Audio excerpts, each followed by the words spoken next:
என்ன இது? நீங்களும் அதே மாதிரி, அதே டெய்லர், அதே வாடகை.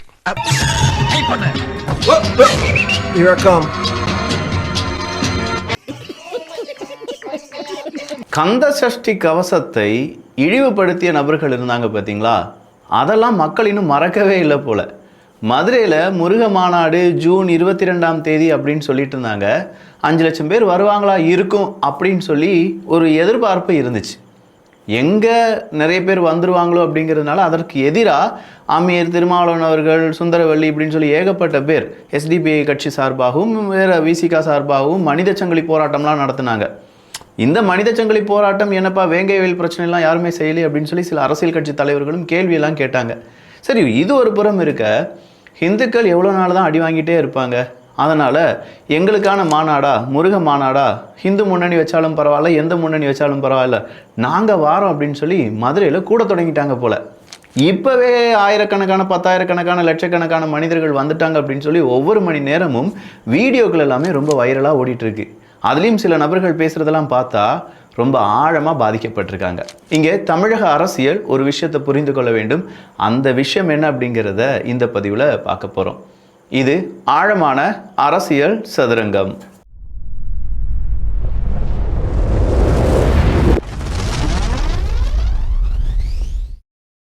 எந்த ஒரு மனிதனாக இருந்தாலும் சரி, அந்த மனிதனுக்கு ரொம்ப பெரிய அளவில் ப்ரெஷர் கொடுக்கும்போது ஒன்று அந்த ப்ரெஷரால் அந்த மனிதன் வீழ்ந்து விடுவான். அப்படி இல்லையா அந்த ப்ரெஷரை எதிர்த்து அவன் வெளியில் வந்துட்டான்னு வச்சுக்கோங்களேன், அவனை மாதிரி ஒரு அசுரன் வேறு யாருமே இருக்க முடியாது.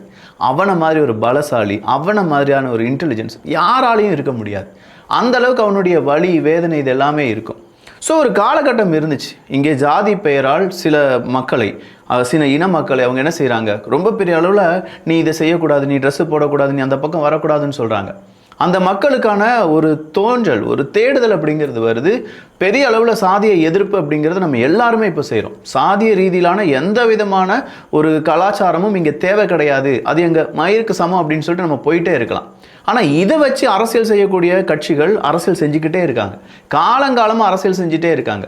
சாதியை நாங்கள் தான் ஒழித்தோம் அப்படின்னு சொல்லி அதை மறைச்சி வச்சுக்கிட்டு அரசியல் செய்யக்கூடிய கட்சிகளை 2 தினங்களுக்கு முன்னாடியே நான் வீடியோவில் கொஞ்சம் சொல்லியிருந்தேன். இந்த இடத்துல ஒரு இடத்துல யாரையாவது ஒரு நபரை நம்ம அடிச்சுட்டே இருந்தோம்னா அவங்க திமிரி எழுவார்கள் அப்படின்னு சொல்கிறத நம்ம பார்த்தோம். இப்படி திமிரி எழுந்தவர்கள் அப்படின்னு சொல்லி சாதிய கட்டுப்பாட்டுக்குள்ளே இருந்தவங்களை நம்ம பார்த்தோம். அடுத்ததாக ஒரு தமிழ்நாட்டு அரசியல் என்ன இருந்துச்சு அப்படின்னா, பாக்கியில் இருக்கக்கூடிய மீதம் இருக்கும் மதத்தை சார்ந்தவங்களை யாருமே எதுவுமே சொல்ல மாட்டாங்க. அதுலேயும் மூட நம்பிக்கைகள் அதிகமாக இருந்தாலும் அதை பற்றி பேச மாட்டாங்க.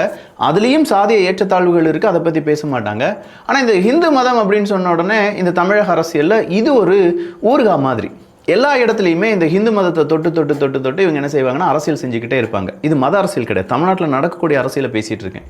30-38 கோடி தேவர்களை அழைத்து இஷ்டாவதாரத்தை கூப்பிட்டு சில எக்ஸ்ட்ராவதாரங்களை கூப்பிட்டு அந்த திருமணத்தை நடத்தி வைப்பார். அவர் என்ன சொல்லுகிறார் மணமக்களுக்கும் தெரியாது, வந்திருக்கக்கூடிய உங்களுக்கும் புரியாது. ஒருவேளை தனியாக அந்த புரோகிதரை கூப்பிட்டு கேட்டால் அவரும் சொல்லுவார் எனக்கும் தெரியாது. ஆனால் அவருடைய உள்ளார்த்தத்தை கொஞ்சம் நினைச்சு பார்த்தீங்கன்னா நம்முடைய உடம்பெல்லாம் நடுங்கும். அவ்வளவு கேவலமான வகையிலே அந்த மந்திரங்கள். சிலவற்றை நாம் ஒழிக்கத்தான் வேண்டும், எதிர்க்க முடியாது. கொசு, டெங்கு காய்ச்சல், மலேரியா, கொரோனா இதையெல்லாம் நம்ம எதிர்க்கக்கூடாது, ஒழித்து கட்ட வேண்டும். அப்படிதான் இந்த சனாதனம் என்பதை எதிர்ப்பதை விட ஒழிப்பதே நாம் செய்ய வேண்டிய முதல் காரியமாகும். இது யார் ஒத்துக்கொள்கிறார்கள் அப்படிங்கிறதெல்லாம் நமக்கு தெரியாது. ஆனால் இங்கே பேச வேண்டிய கட்டாயம் இருக்குது பார்த்தீங்களா. இந்த முருக மாநாட்டோடு இந்த அரசியலை நம்ம பேசி தான் ஆகணும்.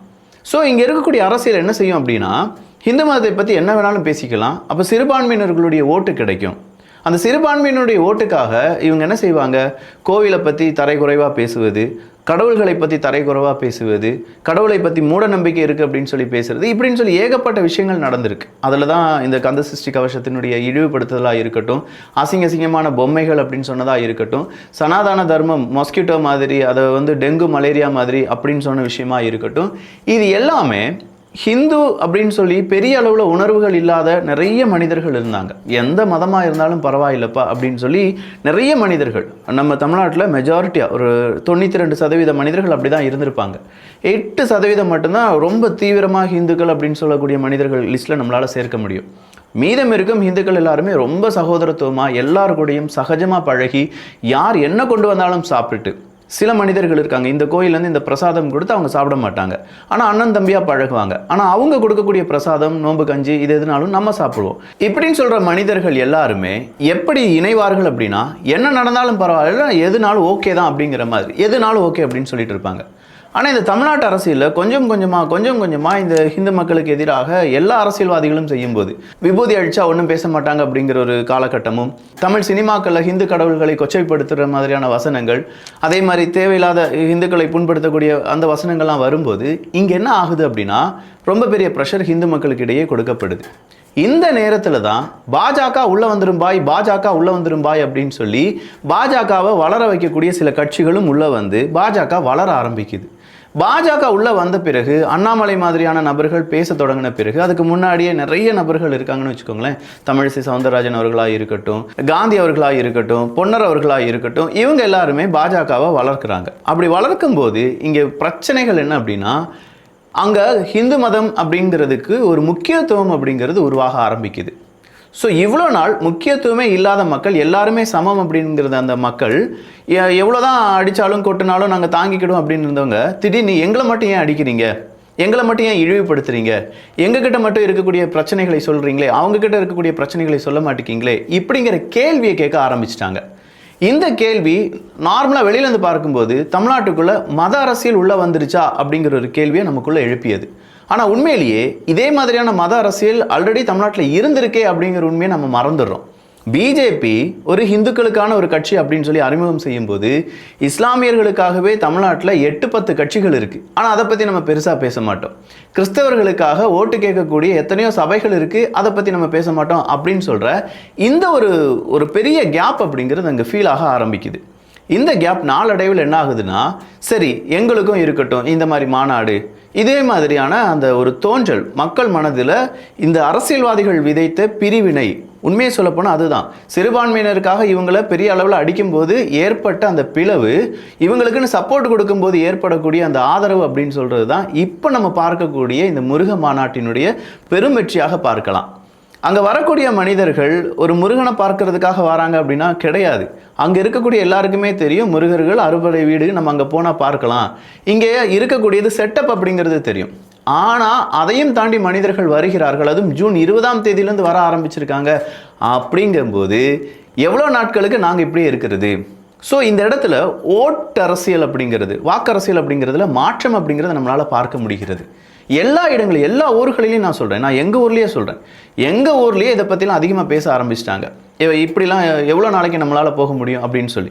அப்போ நம்ம சொல்கிறது என்னென்னா, இவ்வளோ நாள் நம்ம அப்படி தான், இனிமேல் நம்ம அப்படி தான் இருக்க போகிறோம். ஆனால் என்ன, அரசியல்வாதிகள் நம்ம மட்டும் நம்ம இறங்கி போகணும், இல்லாட்டி நம்மளை மட்டும் இப்படி சோதித்து பார்ப்பார்கள், நம்ம கடவுளை கும்பிட்டா மட்டும் அதை அசிங்கன்னு சொல்லுவாங்க, வேறு ஒன்றுமே இல்லை. நேற்று அமீர் அவர்கள் பேசின பேச்சு, ஆன்மீகமும் அரசியலும் கலக்கக்கூடாது அப்படின்னு சொன்ன அந்த பேச்சு இருக்குது பார்த்தீங்களா, இதே இடத்துல ஏகப்பட்ட கூட்டங்கள் நடக்குது. ஒவ்வொரு ஏரியாவிலும் ஒவ்வொரு ஊர்களிலும் நிறைய ஜப கூட்டங்கள் நடக்கும், நிறைய ஜமாத் நடக்கும். இங்கே ஆன்மீகமும் அரசியலும் ஒன்றாக இருந்ததா அப்படின்னு கேட்டால், அங்கேயும் ஆன்மீகம் அரசியல் ஒன்றாக இருந்தது அப்படிங்கிறத மறுக்கவே முடியாது. ஸோ எல்லா இடங்களிலுமே இருக்கக்கூடிய பிரச்சனைகளை பார்க்காமல் இந்த ஹிந்து முன்னணி நடத்தக்கூடிய இந்த ஒரு விஷயத்தை இவங்க என்ன செய்ய ஆரம்பிச்சிட்டாங்க, போர்ட்ரேட் பண்ண ஆரம்பிச்சிட்டாங்க. இதுவே அங்கே இருக்கக்கூடிய மக்களுக்கு, நீ என்ன வேணாலும் பேசிக்க, நான் அங்கே உள்ளக்க போவேன், மதுரைக்குள்ளே போவேன், நான் மதுரையை பார்க்க போகிறேன், நான் எங்களுடைய முருக மாநாட்டுக்கு போகிறேன் அப்படின்னு சொல்லி இந்த அரசியல் இப்போ வேறு கோணத்துக்கு மாற ஆரம்பிக்குது. இந்த அரசியலை நல்லா புரிந்து கொண்ட அரசியல்வாதிகள் இப்போ என்ன செய்ய ஆரம்பிச்சிட்டாங்க, கொஞ்சம் கொஞ்சமாக திருப்பரங்குன்றம் மலை ஏறுவது, விபூதி வைப்பது, அரை மணி நேரத்தில் அழிப்பது அப்படின்னு சொல்கிற இந்த விஷயத்துக்கு அடுத்ததாக என்ன சொல்லுவாங்க, 2026 எலெக்ஷன் அதில் வாக்குகள் கேட்கும்போது திமுக 90% ஹிந்துக்களாலான ஒரு கட்சி தான் அப்படின்னு சொல்லுவாங்க, உங்களுக்கு நாங்கள் இருக்கோம் அப்படின்னு சொல்லுவாங்க. இது எல்லாத்தையுமே மறுபடியும் வேறு வழியே இல்லாமல் அவங்க சொல்லித்தான் ஆக வேண்டும். இந்த இடத்துல சிறுபான்மையினர்கள் எப்படி ஏமாற்றப்பட போகிறார்கள் அப்படிங்கிற அரசியலையும் நுட்பமாக நீங்கள் புரிஞ்சுக்கோங்க. இவ்வளோ நாள் சிறுபான்மையினருக்காகத்தான் நாங்கள் இருக்கோம் அப்படிங்கிற கட்சிகள் இப்போ ஓட்டு அரசியல் மாற ஆரம்பிக்கும் போது கொஞ்சம் கொஞ்சமாக சிறுபான்மையினரை கழட்டி விட ஆரம்பிச்சிருவாங்க. நல்லா பார்த்தீங்கன்னா தான் உங்களுக்கு அது புரியும். இவ்வளோ நாள் சிறுபான்மையினர்களுக்காகத்தான் நாங்கள் இருந்தோம் அப்படின்னு சொல்கிறவங்க காலப்போக்கில் சிறுபான்மையினருக்காகவும் நாங்கள் இருக்கிறோம் அப்படின்னு சொல்லி அதுலேயும் ஒரு சேர்க்கப்படும். ஸோ இந்த மாதிரி மாற்றத்தை 2026 எலெக்ஷன் நமக்கு காண்பிக்க போகிறது அப்படிங்கிறத தெளிவாக காண்பிக்கிறார்கள். இது ஒரு முருக பக்தி மாநாடு அப்படின்னு சொன்னால் கூட அதில் அரசியல் இருக்கா இல்லையா அப்படிங்கிறத மக்கள் பேசட்டும். அரசியல்வாதிகள் அதை மாநாடு நடக்கக்கூடாது அப்படின்னு சொல்லி தடுப்பதற்கோ இல்லை அந்த மாநாட்டுக்காக எதிராக மனித சங்கிலி அப்படின்னு சொல்லும்போதோ, இதே மாதிரி மற்ற ஏதாவது ஒரு மதத்தை சார்ந்த ஒரு கூட்டம் நடக்கும்போது இந்த மதத்தை சார்ந்தவங்க செஞ்சால் இப்படியே நீங்கள் செஞ்சுட்டே இருந்தீங்கன்னா இதுதான் மத கலவரம். அப்போ இந்த மத கலவரத்தை இப்போ தோற்றுவிப்பது யார் அப்படின்னு பார்த்தீங்கன்னா இந்த அமீர் மாதிரியான ஆட்களும், அதே மாதிரி இப்போ இந்த மாநாட்டுக்கு எதிர்ப்பு தெரிவித்து மனித சங்கிலியை நடத்தக்கூடிய கட்சிகளும் தான்.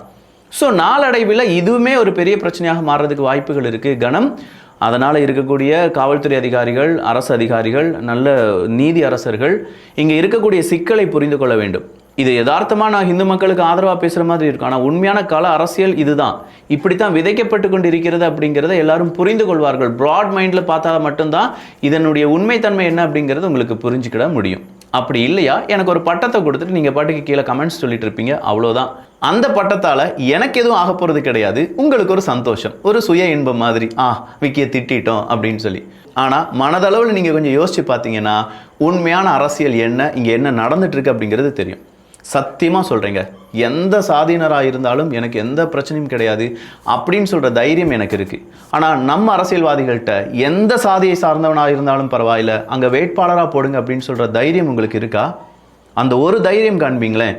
வேட்பாளர்கள் என்னடா சாதி பார்த்து வேட்பாளர்களை நிப்பாட்டுறீங்க, இங்கே எப்படா நீங்கள் சாதியை ஒழிப்பீங்க அப்படிங்கிற கேள்வியை கேட்கணும்னு தோணுது. அவ்வளோதான், ஸோ சிம்பிளாக இருக்குது. எங்ககிட்ட சாதிகள் இல்லையடி பாப்பா அப்படின்னு சொல்லி நாம் எல்லாருமே அப்படி தான் பழகுறோங்க. இப்போ ரஞ்சித் அவர்களுடைய படமாக இருக்கட்டும், இல்லாட்டி அடுத்த கட்ட படமாக இருக்கட்டும், அவங்க அனுபவித்த கொடுமைகளை சொல்லும்போது கூட இது ஒரு தேவையில்லாத பிரச்சனை, இப்போ யார் சாதி பார்க்குறாங்க அப்படின்னு சொல்லிட்டு கொஞ்சம் பேர் சொல்கிறாங்க. ஆனால் உண்மையிலேயே சாதி பார்க்கக்கூடிய இடங்களும் இல்லாட்டி கிராமங்களும் இருக்கத்தான் செய்கிறது. ஆனால் அதுக்கு எல்லாமே ரொம்ப முதுகெலும்பாக இருக்கிறது யார் அப்படின்னு கேட்டால் அரசியல். அந்த அரசியலை இப்போ யார் கையில் வச்சுருக்காங்க அப்படின்னு கேட்டால் சாதிகளை ஒழித்த கட்சி அப்படின்னு சொன்ன கட்சிகள். அப்படின்னா சாதி எங்கே ஒழிந்தது?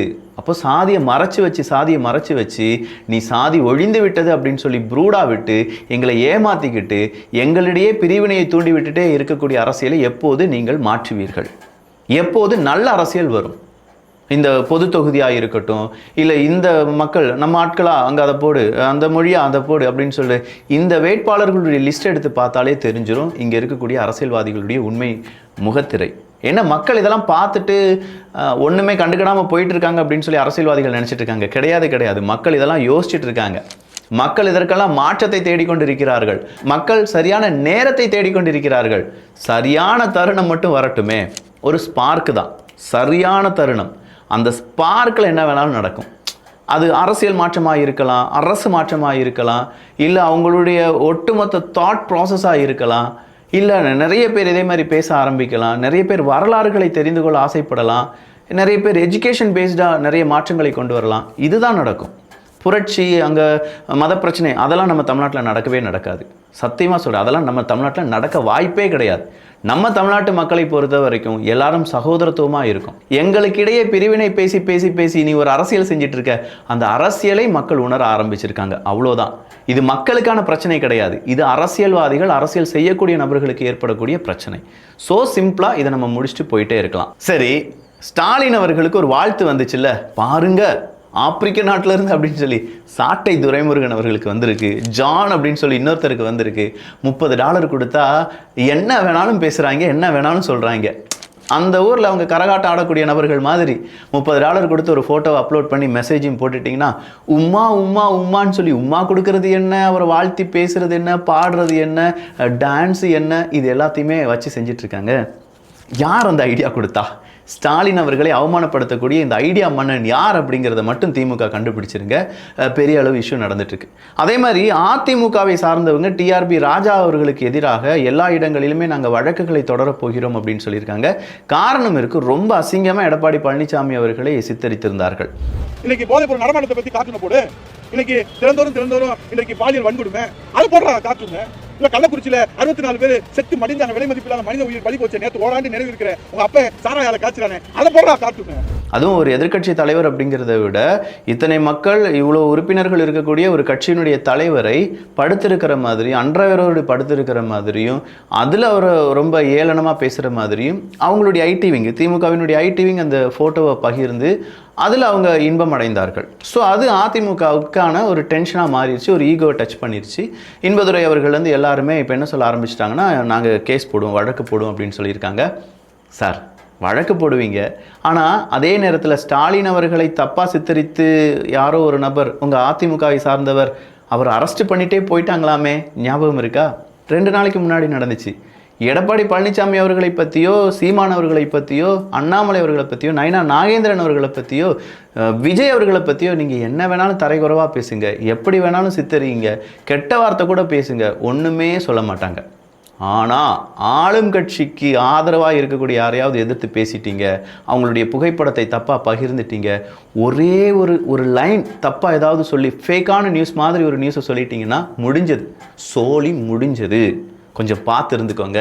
நிருபர் கேள்வி, கண்ணை உருட்டிய டீன் அப்படின்னு சொல்லி அந்த வீடியோவை பார்க்கணுமே, எங்க உப்பு மாத்திரை கொடுக்கல அப்படின்னு சொல்லி நம்ம மா சுப்பிரமணியம் அவர்களிடம் நிருபர்கள் கேள்வி கேட்கும்போது, அதை எப்படி கொடுக்காம இருப்பாங்க, வாங்க வாங்க சீட் எடுங்க, யாருக்கு கொடுக்கல அப்படின்னு சொன்னேன். அந்த பக்கமாக வாங்க பொறுப்பு டீன் அவர்களே அப்படின்னு சொல்லும்போது, அதெல்லாம் நாங்கள் கொடுத்தோமே அப்படின்னு சொல்லி அவர் உருட்டுறது மிரட்டதும், ஒருவேளை அது அவருடைய பை டிஃபால்ட்டாக அவருடைய மேனி அப்படி தானே, அவருடைய உடம்பு அப்படி தானே நமக்கு தெரியல. பட் கண்ணை உருட்டுற மாதிரியான ஃபோட்டோஸ் வீடியோஸ் எல்லாமே ரொம்ப வைரலாக மாறிட்டுருக்கு.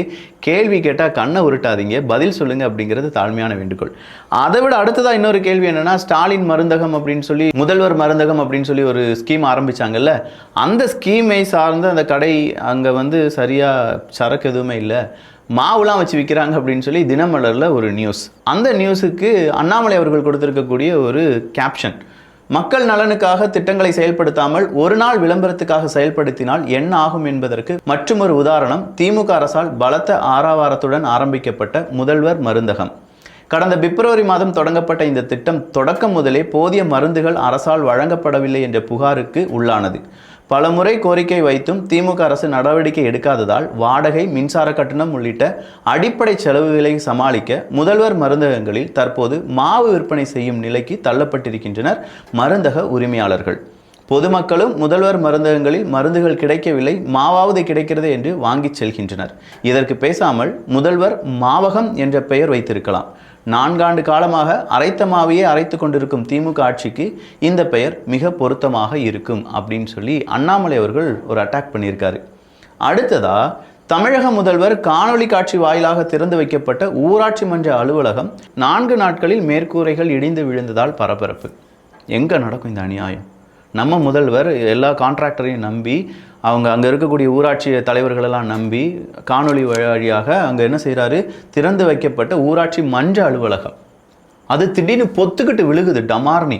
4 நாள் தானே ஆச்சு, என்னையா செஞ்சுருக்கீங்க, வேலை செஞ்சுருக்கீங்க அப்படின்னா, ஊராட்சி மன்றத்தையே இந்த லட்சணத்தில் கட்டியிருக்காங்களே. பள்ளிக்கூடங்கள்லாம் இப்போ எந்த லட்சணத்தில் அப்பப்போ அந்த கீழே விழுகிற செய்தியெல்லாம் பார்க்கும்போது மனசு பதறுதுங்க. இது ஒரு புறம் இருக்க, இன்னொரு செய்தியும் வாசித்தேன். ஒழுகும் பள்ளி வகுப்பறைகள், மழைநீருக்கிடையே கல்வி பயிலும் மாணவர்கள். இதுவும் நம்ம தமிழ்நாட்டில் தான் நடக்குது. என்ன இதெல்லாம் நடக்குதுன்னு சொல்லவே கூடாது அப்படின்னா நான் அரசாங்கத்துக்கு எதிராக பேசுகிறேன்னு அர்த்தம் கிடையாது. ஐயா, இதெல்லாம் நடந்துட்டுருக்கு, தயவு செஞ்சு அங்கே பயிலக்கூடிய மாணவ மாணவிகளை நல்லபடியாக படிக்கிறதுக்கு நீங்கள் தான் உதவி செய்யணும் கனம் அரசியல்வாதிகளே அப்படின்னு சொல்லி தாழ்மையான வேண்டுகோள் வைக்கிறோம். அவ்வளோதான். எங்களுடைய மாணவ மாணவிகளுக்காக, எங்களுடைய தம்பி தங்கைகளுக்காக காலில் கூட விழுறேன். அந்த மாணவ மாணவிகளை படிக்க விடுங்க, நல்ல இன்ஃப்ராஸ்ட்ரக்சரை டெவலப் பண்ணி கொடுங்க, அவங்களுக்கு தேவையான உதவிகளை செஞ்சு கொடுங்க. இங்கே இலவசம் அப்படிங்கிறத கொடுத்து மக்களை சீர்கெடுத்த மாதிரி மாணவர்களை தயவு செஞ்சு அவங்கள கெட்ட வழிக்கு, அவங்கள நல்ல வழிப்படுத்துவதை நீங்கள் அவங்களுக்கு தேவையான இடங்களை செஞ்சு கொடுத்தாலே போதும். படிக்கிறதுக்கான இடம், சாப்பிட்றதுக்கு சாப்பாடு, இதை செஞ்சு கொடுத்தாலே அவங்க எல்லாரும் பெரிய ஆளாக மாறிடுவாங்க. அதை விட்டுட்டு இதுலேயும் அரசியல் அப்படிங்கிறது வேண்டாம். அவ்வளோதான். சரி, ரொம்ப ஓவராலாம் பேசலை, நல்லா தான் பேசியிருக்கேன் நான் நம்புகிறேன். அந்த மத அரசியலிருந்து இப்போ இருக்கக்கூடிய தமிழ்நாட்டு இன்ஃப்ராஸ்ட்ரக்சர் டெவலப்மெண்ட் அரசியல் வர உங்கள் பார்வை எப்படி இருக்குது, என்ன நடந்திருக்கு அப்படிங்கிறத நான் சொல்லியிருக்கேன். யாரும் தவறாக நினச்சிக்கிடாதீங்க. உண்மை என்ன அப்படிங்கிறத வெளிப்படையாக பேசியிருக்கேன். மதம் அப்படிங்கிறத தாண்டி இங்கே இருக்கக்கூடிய அரசியல் நம்மை பிளவுபடுத்துகிறது. நம்ம பிளவுபடாமல் இருக்க வேண்டும். சகோதரர்களாக பழகக்கூடிய நம்மை பிரித்து ஆளும் சூழ்ச்சியை இங்கே இருக்கக்கூடிய அரசியல் செஞ்சிட்டு இருக்கு அப்படிங்கிறத உணர்ந்து கொள்ளுங்கள். நல்லதை பகிர்ந்து நல்ல சமுதாயத்தை உருவாக்குவோம். நன்றி, வணக்கம்.